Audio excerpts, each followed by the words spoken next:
Get Out is a black-made horror film with a black male lead played by Daniel Kaluuya, who is in an interracial relationship with his white girlfriend played by Allison Williams, and all seems well when he goes to visit her family at their rural home, but something is amiss.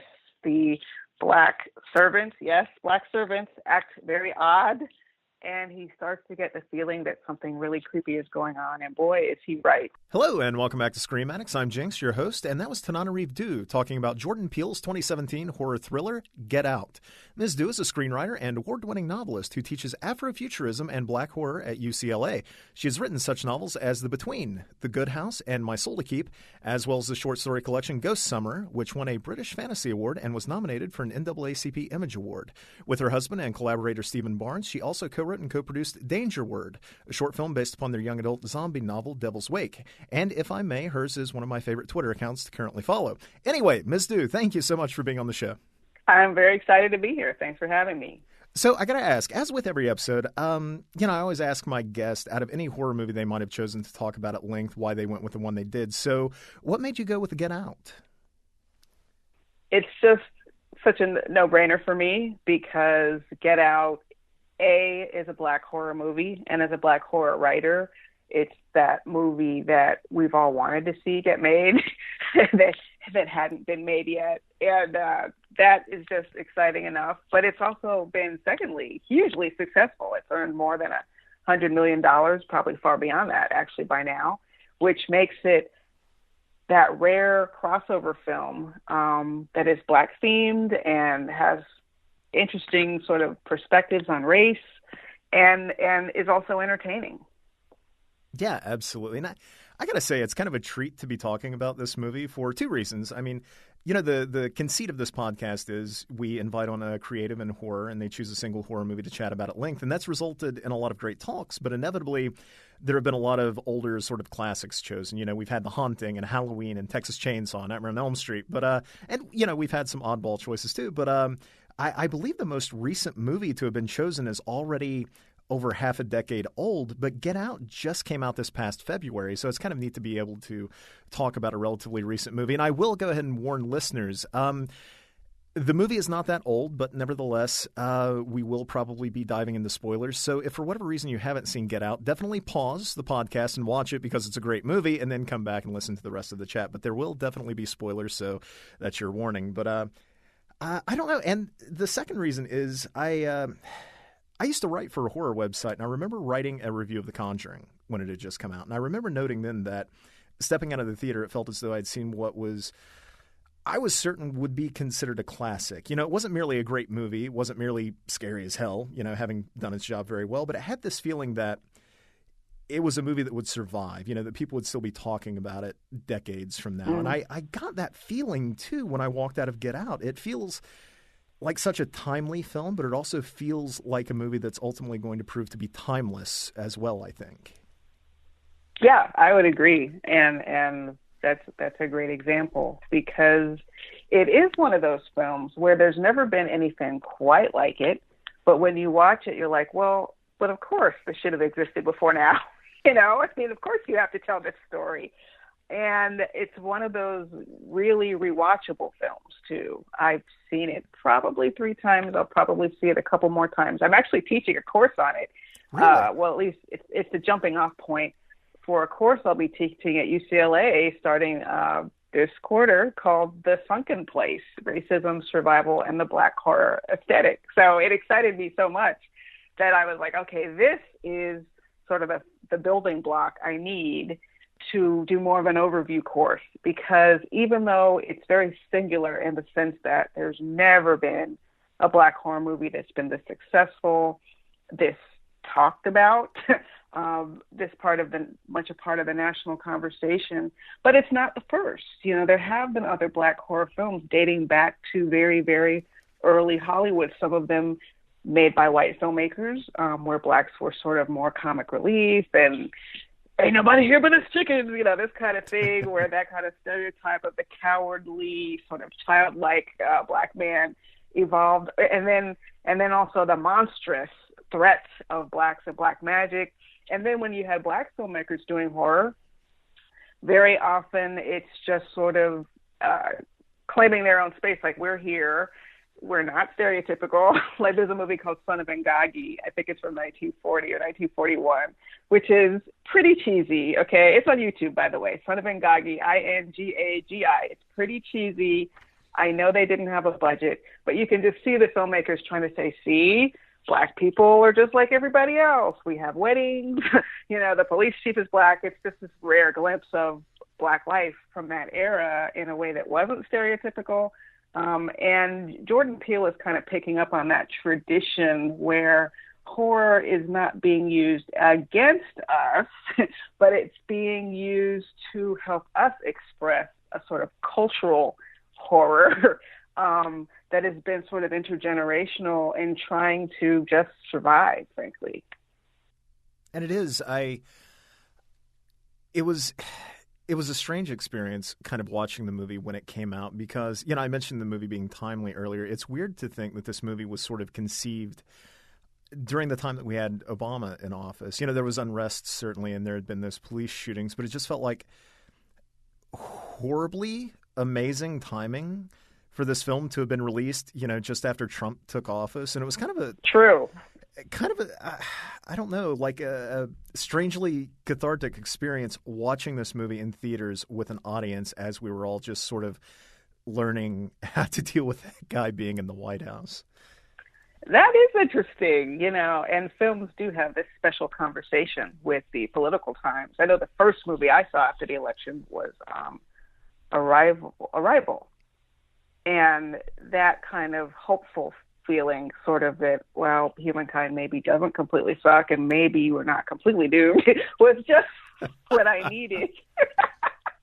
And with Get Out, interestingly enough, I live in an area of Southern California that is majority white. So the movie theater I went to was also majority white. And that wasn't exactly the way I planned it. We were going to hire a babysitter and at least get closer to Pasadena where we might get more diversity in the audience. But it ended up being right here where I live. And so I was watching it with sort of this double consciousness. It's like, one hand, I want to enjoy the movie, but on the other hand, I'm wondering, well, how are other people reacting to the movie, especially this one gentleman next to us? And it's just so interesting that by the end of the film, it's really not about black and white so much. It's about, we know this guy, we want him to get out and survive, and we're rooting for him. And the black and white, that was the experiences that audiences had. And it wouldn't have made as much money as it's made, honestly, if that was not the experience that audiences are having. So, yeah, it is an interesting cultural experience just unto itself, the viewing of the movie in a crowd. Yeah, and it's, you did mention with him being sort of, I think he winds up becoming sort of everyone's hero in the audience, no matter, the movie is obviously about race, but I think, even 5 minutes in after we're introduced to Chris, the Daniel Kaluuya character, like he is such an instantly kind of likable guy. And I can't imagine, many people walk into any horror movie not knowing what they're kind of in for. So at the very beginning, there's always, with any horror movie, this kind of unease because inevitably that things are going to go pretty terribly for our lead character. And, with Chris, he is set up, we see his artwork at the beginning. We see that he's talented. He has this conversation where he shows his kind of trepidation about going to meet his girlfriend's family. And then there's that scene with the deer being hit and his reaction to it, which we eventually find out, what that means to him. But it really just sets him up as being a really likable protagonist. And I think, any audience is kind of going to be over his shoulder throughout that journey, and they're going to be cheering for him. And, the audience that I saw it with, we can definitely dive into talking about the final few minutes of the movie later on, but I will say that in that final scene, Jordan Peele, as the director, he had everybody in that auditorium on the edge of their seat. And when the lights go off, you could feel everybody in the auditorium tense up. And then when the final reveal is made, there was this amazing sort of collective gasp and then laughter, which is so incredible to share that with audiences these days. And I think a big part of that, again, goes to how interesting the protagonist is and how much we kind of care about him throughout the course of the story. Yeah, he is a very sweet-natured young man, Chris. And I want to go back to the scene you mentioned where the deer gets hit on the road on the way to his girlfriend's parents' house. That's such an important scene because it leads to a police encounter. And not to lose track of what I wanted to say about his sweetness, but I just want to say as an aside that from the very beginning, Jordan Peele is seeding this film with images and situations that are very uncomfortable for Blacks in the audience. Maybe whites too, okay, maybe. I guess everybody gets uncomfortable in a strange neighborhood, but from the very beginning of the movie where we have this other character introduced who will later appear in a different form after his body has been taken over. He literally gets kidnapped off of a suburban street where he is very nervous to be alone after dark as a Black man on that street. And that's real. You know, I've had similar experiences to that where I was hiking and I got lost every day hiking and I would come out in a new place every time. And one time I came out in this like really nice upper middle class neighborhood with all these supplies, and I just, to myself, I just looked like I came out of someone's house and took all their stuff. Now that's in my head. Maybe someone looking at me wouldn't think that, but I was very nervous. And also dealing with police officers, this is something, again, you know, as police shootings get publicized on social media and in the news, and you know, a simple traffic stop has become a lot scarier for a lot, even whites. You know, like this woman who was on social media the other day who was afraid to move her hands off the steering wheel. And the police officer said, I assume, joking, well, we only shoot whites, right? You probably heard this story. And he got in big trouble. I think he got fired or at least put on leave for saying that. So he's poking all these buttons that especially Black viewers were already tense, okay? And that police encounter to me was very tense. And when I first watched Get Out, and again, Chris was so sweet about the way his girlfriend stood up. What do you mean? Why do you need his ID? He wasn't driving. Okay, first of all, that is not the way typically a Black person would react. I mean, sometimes, but a lot of the time we're just taught you want to be as calm, docile, and unthreatening as possible. My barber said he even smiles on his driver's license picture so he won't look threatening from the moment he produces his drive. These are real conversations we have. So when she's going off and being, you know, all combative with the police officer, a lot of us who are Black in the audience are just tensing up, like, oh no, be quiet, be quiet, be quiet. And instead of completely reaming her when they were alone, which is what I thought he might do, you know, give her the talk, like, hey, when we're dealing with the police, don't you ever act like that. That's what I was thinking he should say. But what he actually said, he just looked at her with these doe eyes and he said, that was hot. And I'm like, really, dude? But he's just a sweet guy. He's not looking at it as how dangerous it might have been. He's strictly looking at it as, wow, she stood up for me. That was so sweet and hot. And that's, you're right, that's who the character is. And it's hard not to like that guy.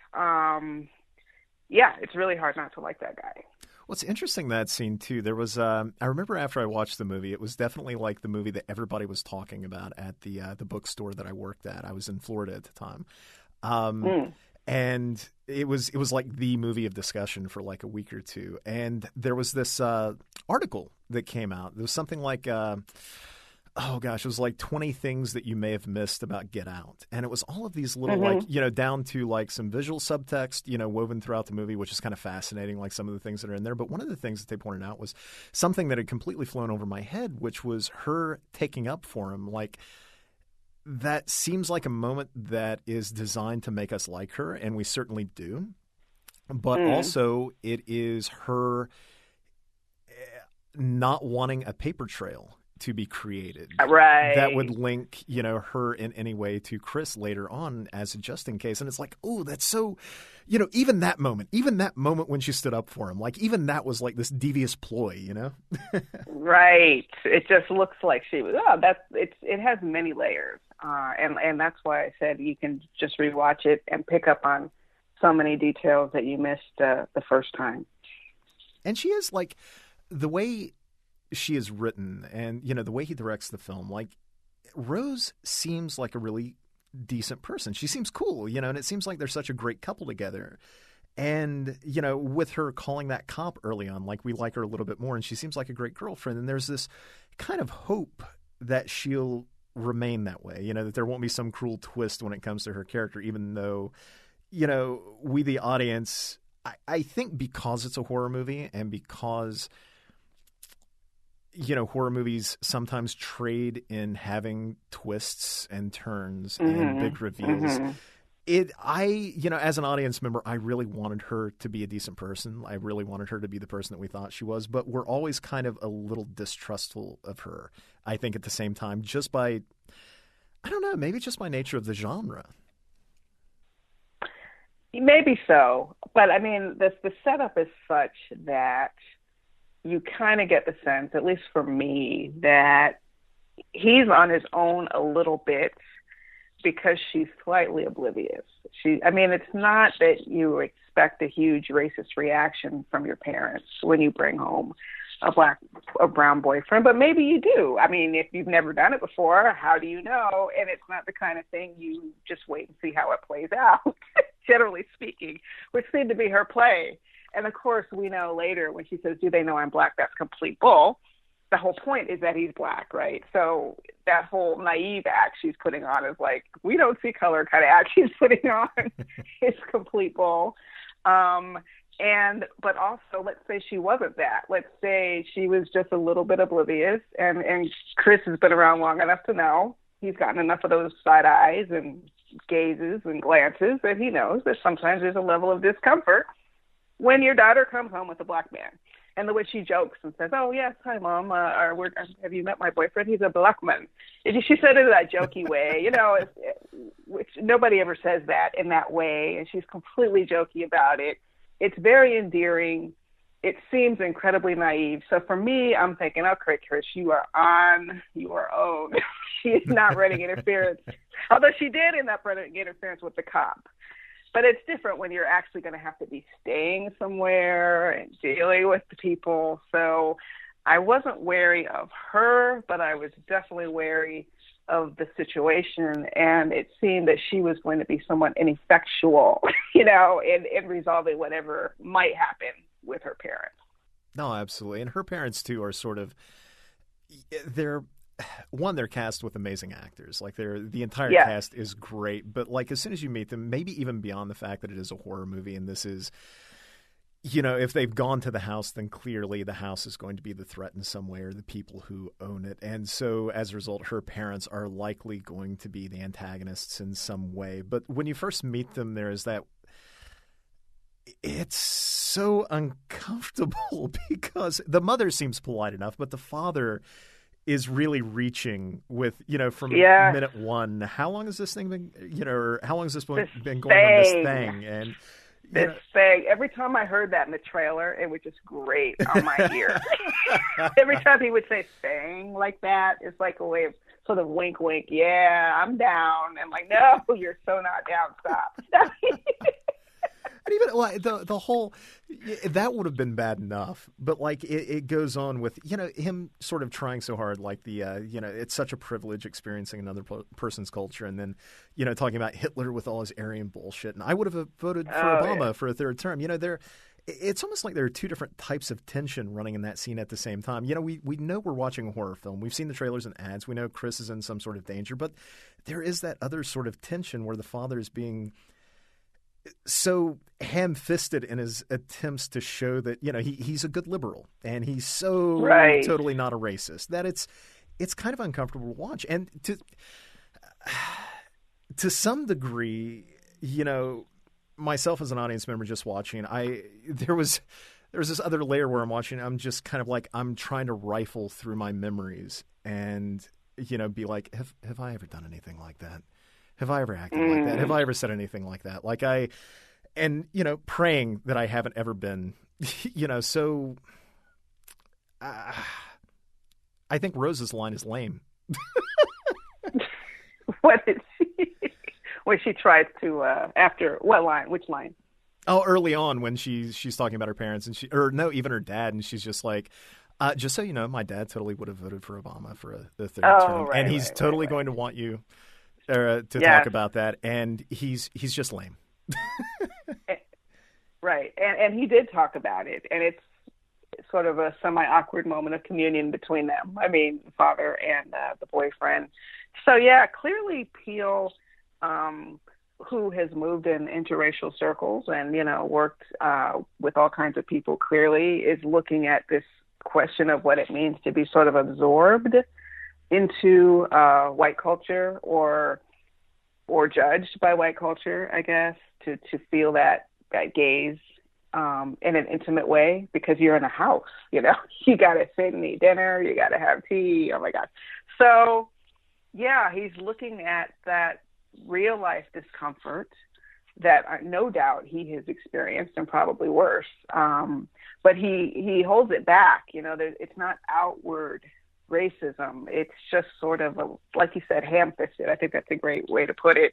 Attempt to create solidarity by recognizing that, awkward, and then the fact that they have these what looks like black servants in the house. Oh my gosh, that is just, what are you even thinking at this point, when you're this poor guy? So yeah, he's brilliantly looking at, liberalism and that idea that sometimes if you scratch the surface of someone who considers themselves liberal, I mean, they're not probably going to try to take over your body, but they may not, and they may think you're a terrorist if you're against police violence, or whatever, and in favor of Black Lives Matter or something like that. So yeah, there's a misunderstanding going on culturally that I think Get Out addresses really, really well.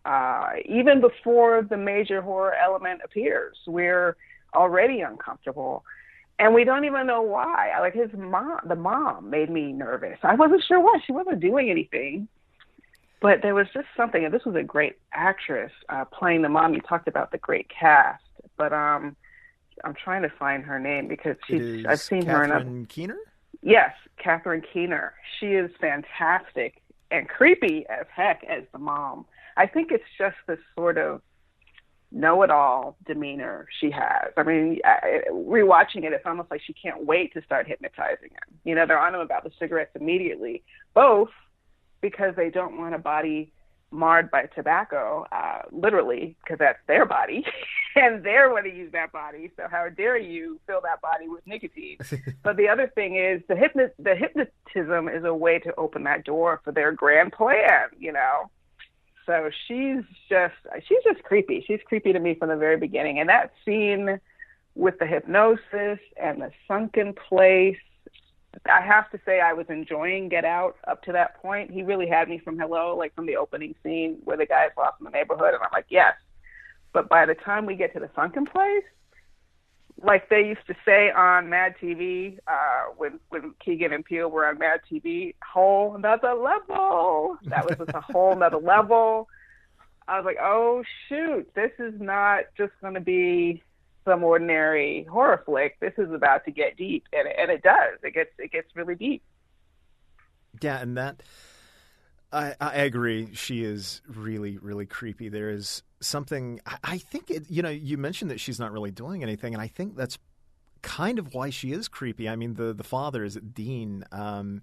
He's kind of a motor mouth. He just can't help but talk. Whereas she is sort of just sitting there quietly observing, and she's almost like a snake, just sitting there. Yes. Like there's something reptilian about her performance and the way she studies and before she pounces in a way, Yes. And then plus I think there are like 3 truly iconic things about the movie, and one of them is that damn cup and spoon. It's just so unsettling because of what, the kind of power that she wields with it once she's hypnotized somebody for the first time. Yeah, the first time you hear the ting, ting, ting, ting, ting, it's bothering you, and it's even a little creepy, but you don't know why. And then you discover why. As a horror head, and I'm sure you feel this way, it is so rare to find something in a horror movie that you've just literally not seen done that way before.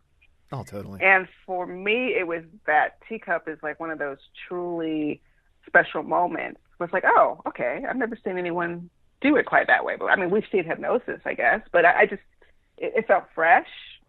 And that is so exciting to a horror fair when something is actually fresh. So yeah, that teacup and the hypnosis and the pressuring him about his childhood trauma. You know, one of the things I do, and I teach to my writing students who are writing horror in particular, is that the external horror often has to be mirrored by some internal trauma. You know, one of the easiest examples of that is Stephen King's The Shining. So you have this family where this guy is struggling with alcoholism, and he's abused his kid. And I was rewatching that recently, and the report the mom gives on what happened to the son when the dad got mad, that's child abuse. There are a lot of people who would have just reported that conversation. And in the movie, the psychologist kind of just stared with judgment. But that's the internal trauma. This is a family that has internal trauma. So when they go to the Overlook Hotel, that internal trauma is almost what opens the door for the horror, the supernatural element to come get them. And it's kind of like that's what Catherine Keener's character is doing in Get Out. She's poking and prodding at his internal trauma, his past trauma, to get him in an emotionally childlike and weakened state so that the, I guess, horror science fiction element, I'll call it science fiction. I mean, I guess it's science. Pseudoscience. Let's call it pseudoscience fiction. Can come in. That horror element is preying upon his trauma from his childhood, and I've rarely seen it done that directly, and that really, to me, that effectively.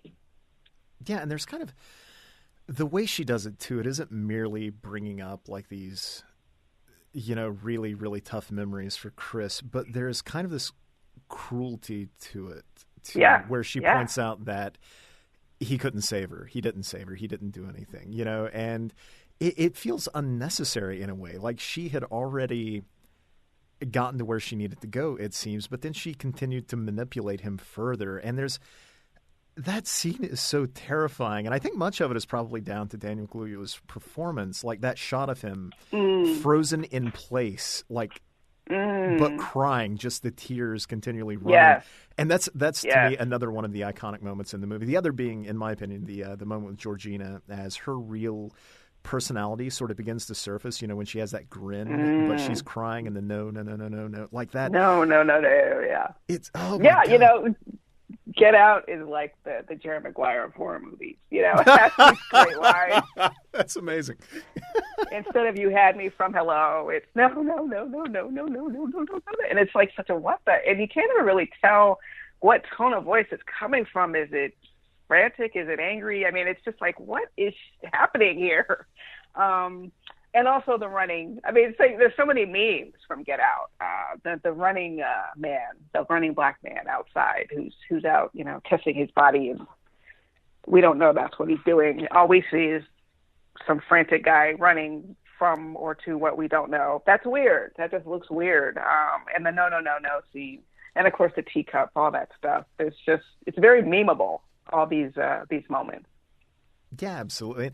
Again, you know, it was down to I think I'd only seen the movie once before I read that article, you know, the 20 things you may have missed about Get Out, and they pointed out that the running is a creepy moment, and it gets Chris to turn around, and then he sees Georgina sort of checking her reflection in the glass in the door or whatever, and then they pointed out that, you know, okay, those are the grandparents, but the father was a runner as a young man, and now he has this new body. So of course he's going to test it out. He's going to want to run. And then Georgina checking her reflection, she's likely checking the wig, which is covering up the sort of not a lobotomy scar, but I mean the surgery scar. And it's just it's so unsettling, all of it early on, and it's like, Jordan Peele, he starts out unsettling you, and then he just very carefully ratchets up the tension bit by bit by bit by bit. And even with the opening, even in that neighborhood, you know, the kidnapping, and then that song "Run Rabbit Run," and then the song is it Sikalisa, with the shot of the passing trees. I mean, it starts the movie out on this note of menace, and I think it shows right off the bat that Jordan Peele has a great handle on tone. And I mean, there are plenty of comedians who have sort of made the leap to other genres, but, up until this point, I had sort of associated him solely with Key and Peele and Keanu and, his turn in Fargo, which was great. But this is his first film, and he displays such a masterful command of tone and knowledge of the genre. It's just incredible. It seems to come out of nowhere. It certainly felt like it came, because I saw Keanu. I'm a fan. I've been a fan of Jordan Peele and Keegan-Michael Key since they were on Mad TV together. I was like, why don't they get on SNL? I don't understand. Why won't they hire them? And then they did their show, Key and Peele. So it's like, okay, well, who needs an SNL? And watched Keanu, like I said. But Get Out is just a whole nother level stuff and seems to come out of nowhere. But if you go back to the Key and Peele series, one of the things I always liked about it was they were not afraid to go off on futuristic science fiction and sort of genre tropes. They have a really funny sketch on Key and Peele, I think it's called Racist Zombies, where there's a zombie infestation, but none of the zombies will go near them because they're black. In fact, in one of the famous moments from that sketch, a white woman who's with a zombie child actually takes her child and moves her away from Key and Peele because they're black. And they're zombies.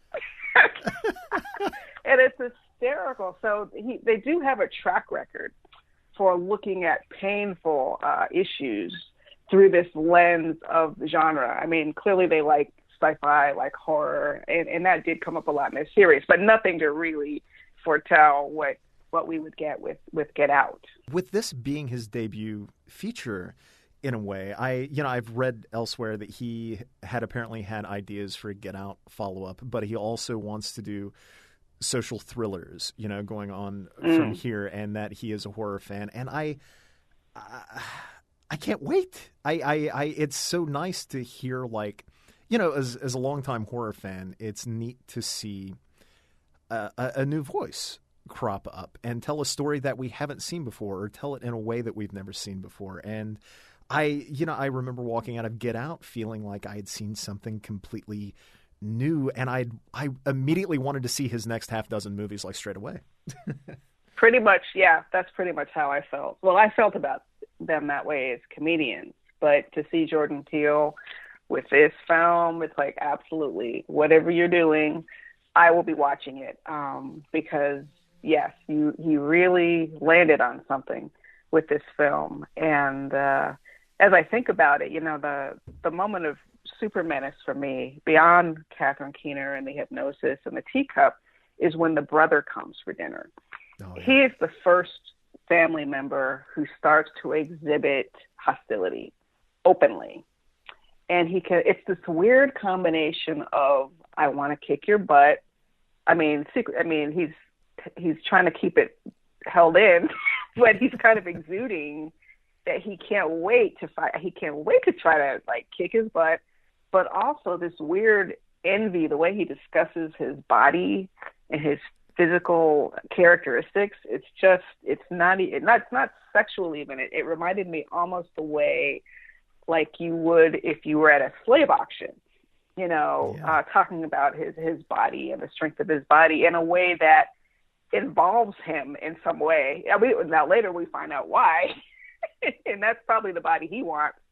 But yeah, he creeped me out, and I didn't know what his deal was. But that's when that facade starts to really fall apart, when that character shows up, because there is something seriously wrong with that guy.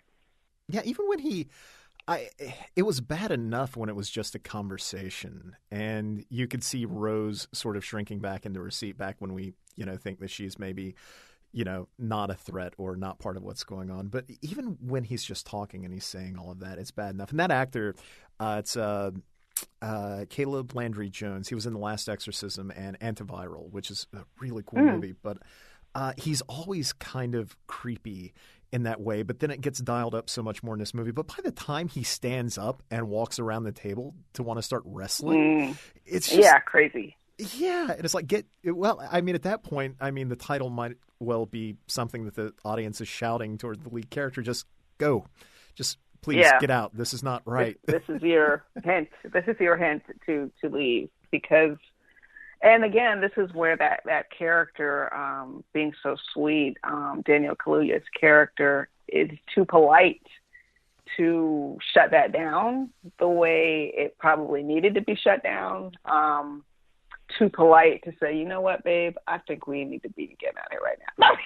I mean, which is so funny because when Black people make jokes about horror movies, it's always, well, it'll be a really short movie because the minute something happens, the minute the salt shaker moves an inch across the table and I didn't see anybody's hand on it, I'm out of this house. You know, that's kind of the joke. There was a reality show called Scare Tactics. Do you remember that on the Sci-Fi Channel? Oh yeah. It was amazing. But often when they had Black and brown participants in that show, my husband and I would joke, oh, well, this is going to be a runner. And part of that stereotype is because, you know, very often people who are Black and brown have been in circumstances, even if they didn't necessarily grow up in a tough neighborhood, even if you just have a grasp of history, you understand that things go wrong, right? And when we're more privileged and more secluded and more insulated from conflicts, we're more curious. Well, what is that? You know what I mean? So white characters get stereotyped as sort of the curious ones who, you know, if you hear a loud noise and there's a group like 4 white people and 1 Black person, you hear a noise and what's that? You know, it's going to be one of the white people who goes to investigate, and it's going to be the Black person stereotypically who's like, you know what, I'm just going to go. Because we don't have to wait to find out what is wrong. Something is clearly wrong. I don't have that curiosity bias. But in this situation, Peele diverts from that because Chris is too polite. And this is the thing. It's believable. You don't want to make waves. You don't want to make a bad impression. You don't want to make things uncomfortable for your girlfriend. So a couple of reassurances here and there. You're going to take a wait-and-see attitude until you have something concrete. And when you do have something concrete, then you're looking for the keys. Now, he did try to look for the keys in a way that I thought made sense for his psychology. Some of us might have left sooner or tried to leave sooner, but for this particular character, I think the timing worked out well for his psychology. And then, of course, it's all unraveling because guess what? Rose is in on it, and she's not going to give you those keys. Sorry, not going to happen. And then, boom, it's completely new territory with this idea of sort of subsuming his personality and transferring a white person's personality into his body and all this, which again is sort of metaphor for me for kind of this body envy, which if you look at like the way Black music and Black athleticism is so electrifying to our culture. But when it comes to sort of those issues that are actually facing those communities, the culture is not really that interested. It's like, you know, as long as you're entertaining and as long as you're making a touchdown, but don't kneel during the national anthem kind of thing. And I don't want to hear why you're kneeling during the national anthem. That doesn't have an effect on me. And that's the kind of the thing that I think Peele is playing with is this envy on the one hand, this appreciation on the one hand for the physical nature of the body or whatever the talent is that someone may have. In this case, he's a photographer, and someone, you know, wants his eyes, right, as I recall. So yeah, that's what he's doing. And there's a lot wrapped up in that conversation, and he does it in a way that doesn't feel politically heavy-handed. It's just the story unfolding. Yeah, and you know, everything that you just mentioned too, it seems like it's sort of represented in that one moment in the movie when he is trying to escape and the father, Dean, you know, he's sort of struck a strange pose at the fireplace, you know, sort of gazing into, you know, it's, and you almost imagine that he's practiced this moment in his head. But when he says, what is it? He says something like, what is your purpose, Chris? And there's this feeling that he's saying, what? Like maybe Chris doesn't deserve his life or at least his body or his physicality or something. Right. Like that. And that's just, it's so... I don't know. I don't know if I can articulate properly how I feel about that moment and that thought that character has that he can look at somebody and say, you don't deserve yourself. And as a result, I'm now going to claim it. And that's just that it immediately sort of put those parents into the pantheon of most evil horror villains ever. Mm. Yes, and let's not forget Rose, that really creepy moment where he discovers the photographs of the other people that she has brought home to her parents, all these black guys and the black woman. And it's like, wait a minute, this is all planned. This is all orchestrated. It's just, very, very creepy. I wonder, do you think watching the movie, you said you've seen it a few times now. I've seen it 3 times now myself. The first time I saw it, the reveal about Rose, coming from the box of photos left just inside her, closet, which was conveniently left open. When I first saw the movie, I loved it, and I didn't hate that specific moment, but it felt a little too convenient that Chris would stumble across those at that point in the movie. But after rewatching the film a couple of times and paying attention to how Rose behaves and sort of relishes her role in that family once we know the truth about her, I wonder if that wasn't staged. I wonder if she didn't want Chris to find them. And I just wonder if there isn't that sort of wicked, playful streak in her.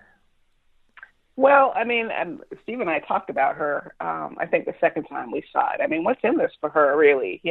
She has to find her individual joy within this family framework. And her job is to snag the prey and bring them home. And I'm sure she's very proud of herself for that.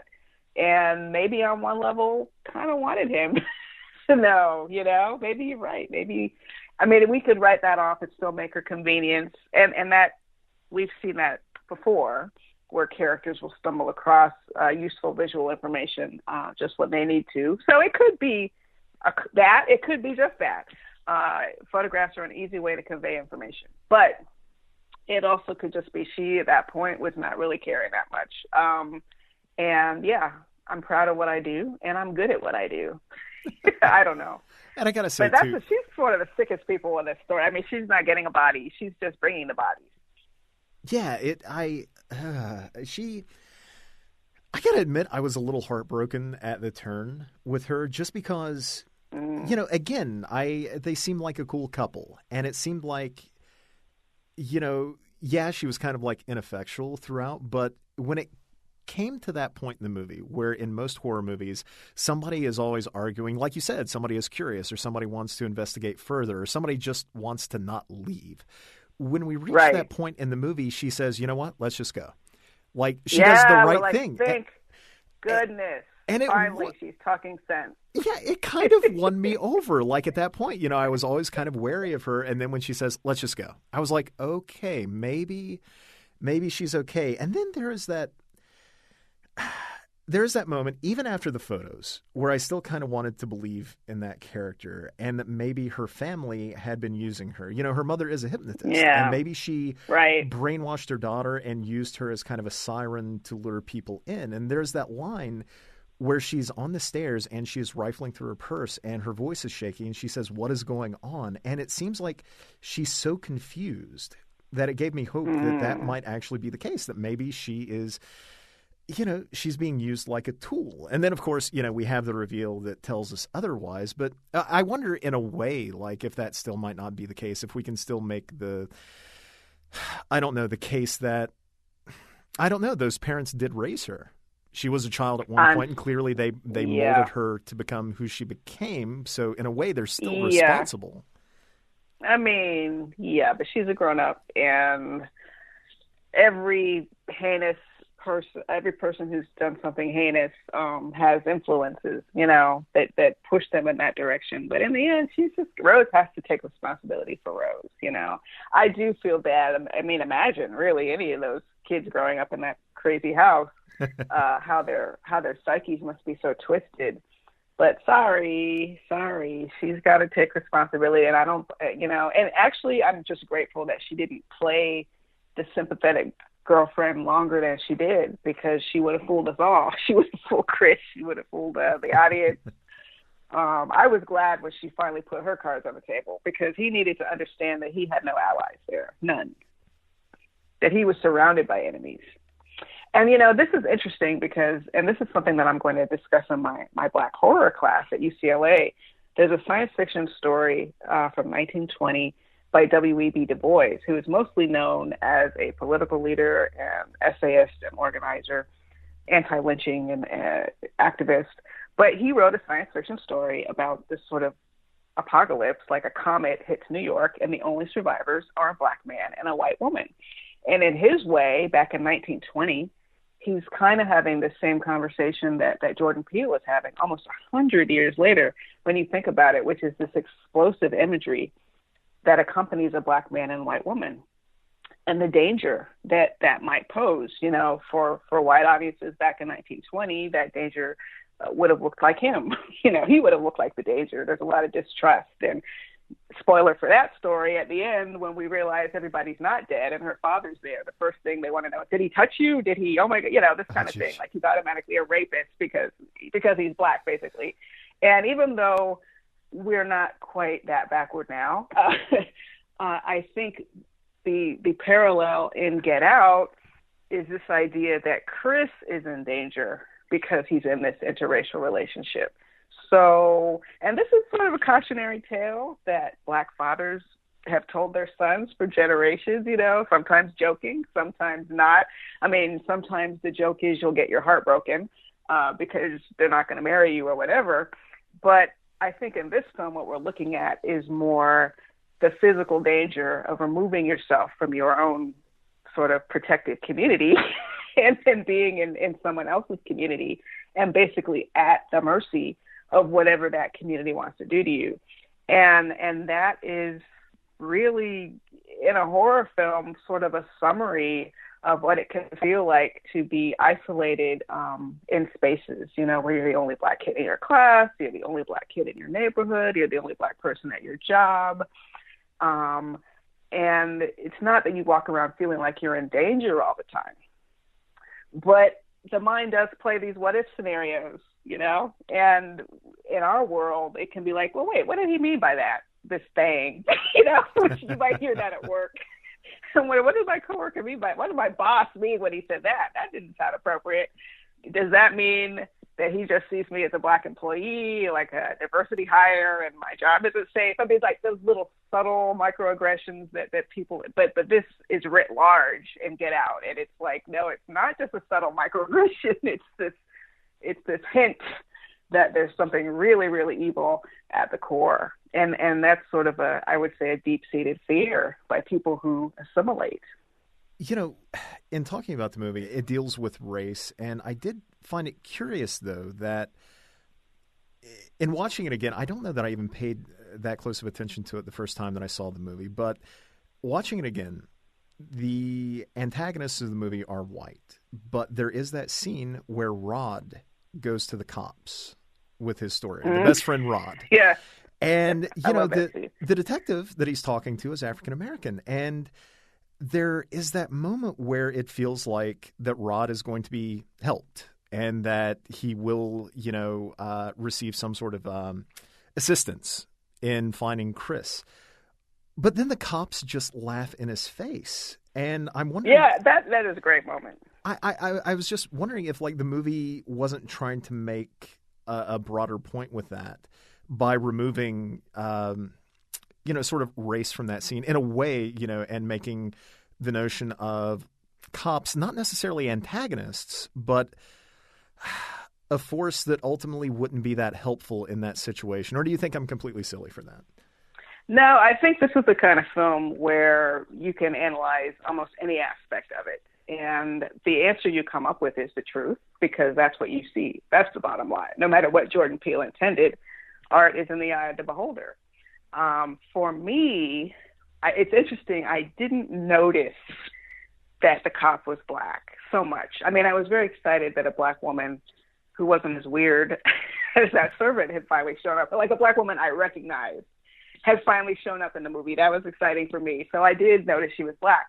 But and like you, I kind of had hope that she would listen. She seemed to be listening so intently. And I didn't think it was necessarily because she was black, but maybe he might be dismissed a little less readily because it wasn't, a white cop who's just looking at him kind of like, what the hell does this guy want? So she seemed to be giving him at least the time of day. And that moment where she says, just a moment, and excuses herself so soberly, and then she brings back the other two cops. So now we're thinking, yes! But I think that's just the director having some fun with us. Because, of course, the cops are going to laugh. Did you hear that story? I mean, that was a crazy story. So, we haven't mentioned him that much up until this point, but I do love the Rod character because he's almost I think he's the voice of reason in a strange way throughout the course of the entire movie. He is, in a way, like he's always on Chris's cell phone, but it's like he's almost on Chris's shoulder throughout the entire and movie. Let's keep it real. If Rod had been at that house, how long would he have hung around? Okay? I don't think he would have lasted as long as Chris did if he'd been the one visiting instead. He definitely was the one speaking for all of us in the audience, saying, what the hell is going on there? You need to get out of that situation. By the time we get to the final third, I think the movie kind of pulled this amazing sleight of hand where, we saw the trailers and then we're watching the movie and we have Rod commenting on what he thinks is going on. And it does this amazing sort of magic trick, I think, where we know that there's going to be a revelation about what's going on. We know that there's probably going to be a twist. There's going to be a surprise, and we're going to find out what terrible thing is going on there. But what the movie does amazingly well, I think, is it lets us think that we know what that is and that it's trying to hide it, when in fact it's not really that at all. We think that it's maybe the Stepford Wives or something like that. We think that, maybe people are being brainwashed. Maybe they're being hypnotized by the mother and then used for whatever to be servants in the house. Or, as Rod would put it, maybe they're sex slaves or something like that. But then, right. Which is hilarious, that scene in the monologue. But that's where he really blew it. When he talked about the sex slaves. The cops might have listened, but he took it too far. But I think, so the entire time, we, the audience, we kind of feel like that's what's going on. And I got to admit, like halfway through the movie, as much as I was loving it, I was kind of, in a weird way, maybe the tiniest bit disappointed that, the hand had been tipped so early on.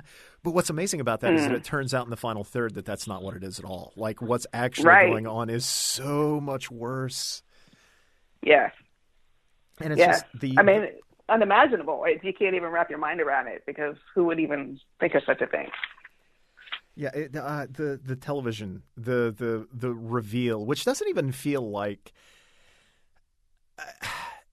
I would imagine in less talented hands, the moment where Chris is tied up and he's forced to watch a television that basically gives a sort of exposition dump of sorts. I would imagine that would feel, like bad writing, but the way the writing works and the way it's shot and the way it's so intense and so dread-inducing because you're hearing bit by bit.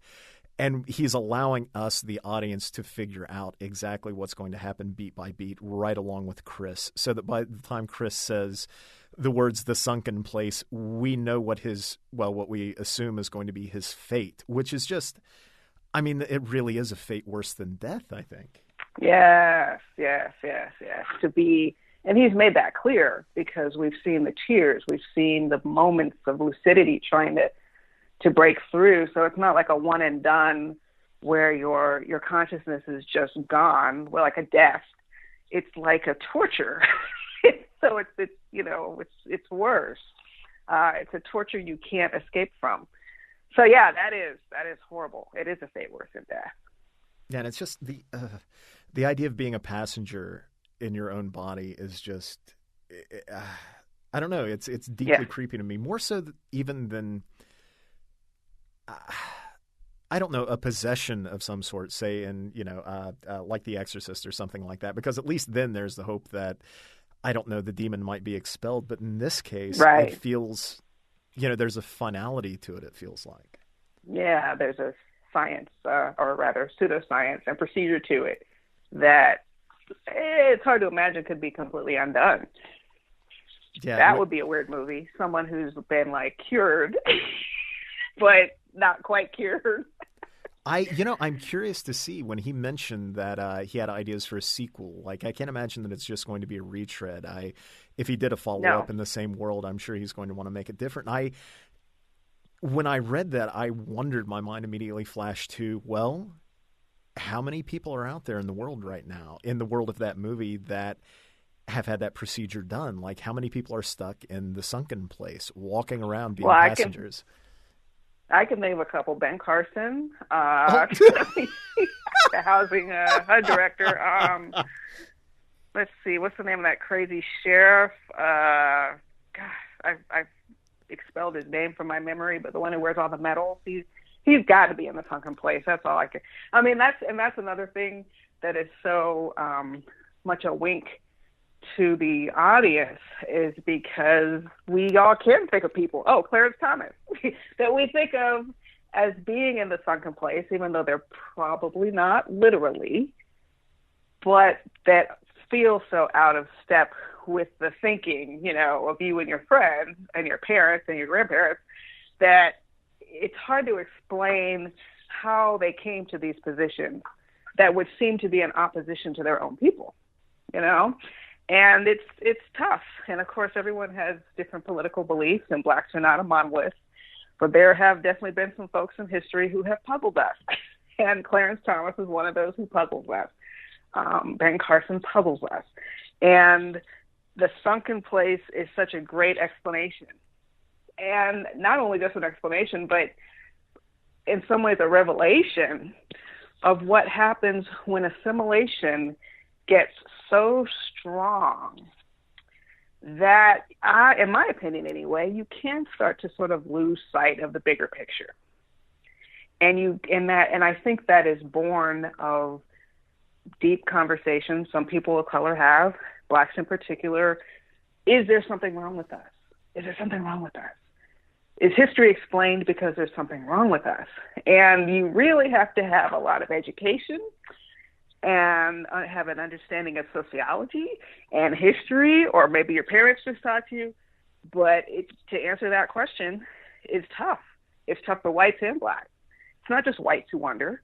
And so that also is the Sunken Place, is when you have lost that faith that you were actually fully human and worthy of full equality.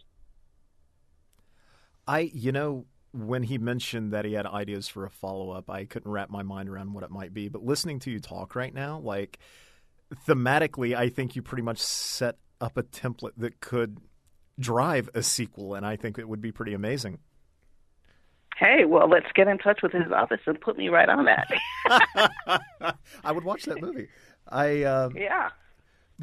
When we finally start, getting to the movie's final moments, it's had this sort of, I'd read interviews where he talked about drawing on Rosemary's Baby and The Stepford Wives and these more classic horror films of the 60s and 70s. And when you think of The Stepford Wives and Rosemary's Baby and, 70s horror films, generally they end in a pretty downbeat way.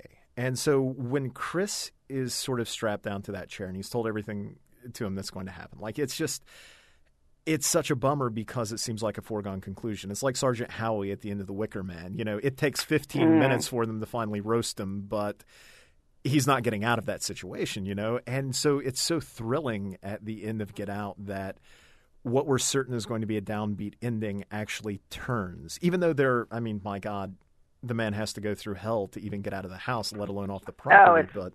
It's awful. It's bloody. And I kept checking the white gentleman next to me. It's like, how's he handling this? This is getting pretty bloody. Are we changing sides here? But yeah, it is. It's quite a trial. And I have not yet seen the alternate ending. I've heard that there is a less happy alternate ending where Chris does not get away, which I will watch, but I'm kind of sad that ending even exists. I am so glad that he did not end the movie with Chris in Prison Orange, because you follow me on Twitter, and incarceration is one of my big issues, and that prison outfit really triggers me. So if I had gone through all that and he just ended up in prison, I'd be like, So I'm really happy that it has a different ending and he gets away and Rod shows, oh, thank goodness for Rod, best friend ever. But yeah, it could have gone the other way. And I think a lot of us watching it are thinking it probably would have gone another way. It really, those final moments are so amazing, like the power that they had over the audience that I was watching it with, where,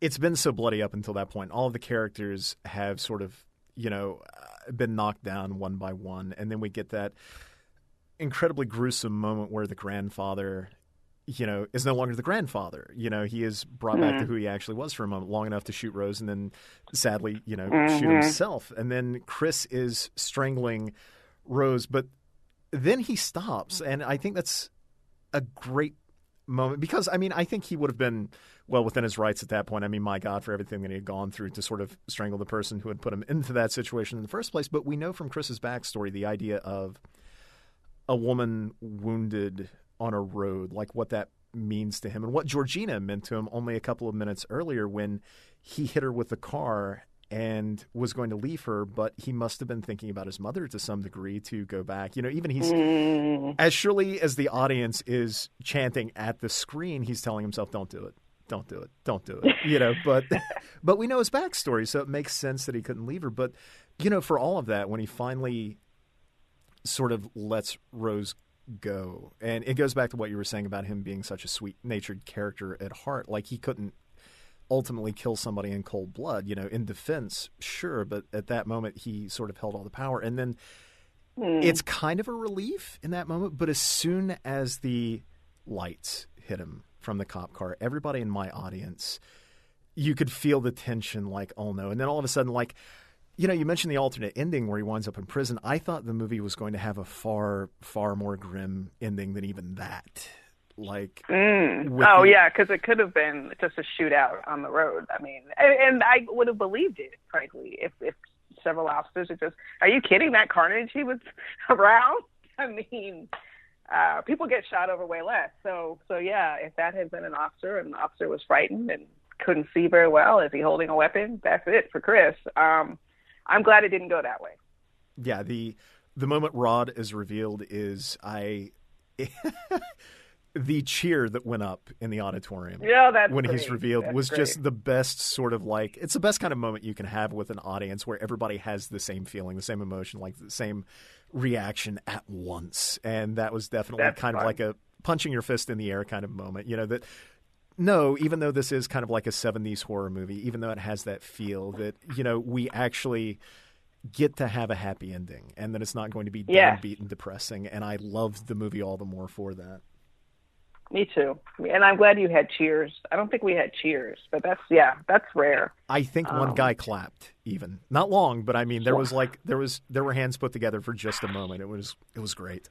That's awesome. You see? So there it is. That's what you want. Oh, that's what I want anyway from a horror film. A lot of genuine scares and then some kind of redemption for somebody. Not everybody has to survive. Usually they're these ensemble pieces and a few of them are going to die. But hopefully they died bravely and they didn't die stupidly. I hate that. Oh, I hate it when people die stupidly. And this had none of that. This was just, for me, like you were saying, an instant classic from beginning to end. I absolutely believe people will be watching it in 50 years. I just watched Night of the Living Dead, that was from 1968. So it'll be around. And I think it may not be able to have the exact kind of impact that a Night of the Living Dead had, actually creating the zombie subgenre and the explosive sort of implied social issues in having a black lead and the kinds of things that were happening, and especially that ending where he gets shot by the bunch of rednecks. Intentional or not, that's pretty strong imagery in 1968. So I don't think that Get Out can have that kind of a reverberation, but I do think it's already changing conversations in Hollywood, for sure, about possibilities for telling black stories through the horror genre. Between Jordan Peele's company, and he has a series I think he's working on at HBO, and other artists, because I know a lot of other Black horror writers, and a lot of us have been trying to get in and trying to get our work done, and studio executives didn't really have a language for what a Black horror film might look like, and now they do, and that's huge. That is, trust me, when you're trying to sell to an executive and they can't think of one successful example of what you're trying to pitch, you're not going to make that sale. Yeah. But Get Out makes it possible for other artists to come in and make that sale. As horror lovers, there's nothing more exciting than the new and the fresh. Yes. When I saw The Ring for the first time, it was on an old damaged video. That was like third, fourth generation, so bad that we couldn't read the subtitles. Oh, wow. So we couldn't understand a word the actors were saying, and it still scared the crap out of us because it was bringing a whole new visual sensibility to the storytelling. I mean, every frame was a way of showing a horror landscape that I hadn't seen done before, and that is exciting. And, Black Americans are not as different as, people who are living in a different country. Hopefully, we're all living in the same country. But we do have a very specific history, a very specific set of fears that I think can be considered universal in their specificity, which is what makes Japanese horror so exciting. Small spaces and just objects coming from odd angles in the camera, like in The Grudge, that kid's head is like always somewhere you're never expecting it to be. And I think that, for us, it's ropes and Confederate flags and all these things that scare us can be sort of woven into these stories. And we have our own kind of aesthetic for Black horror that I think everyone can enjoy, and Get Out is a great example of it. It hopefully won't be the last of its kind, rather, and will set off a movement that I hope to be a part of. I can't think of a better place to stop than there. I think that's just about our time.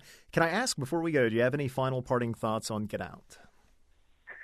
No, that's it. I'm just looking forward to, now if Jordan Peele is listening, won't we all be so lucky? I would love to have you come to my class, The Sunken Place, at UCLA. I'll be teaching in September, and I will be tweeting out some of the films we're watching and stories we're reading, a lot of which will be available online under the hashtag Black Horror. So look out for the Black Horror hashtag, and you can sort of kind of take my class. Excellent. Thank you so much for coming on and for choosing this film to talk about. Now, can I ask, where can folks find you at online, and what can we keep an eye out for from you in the future?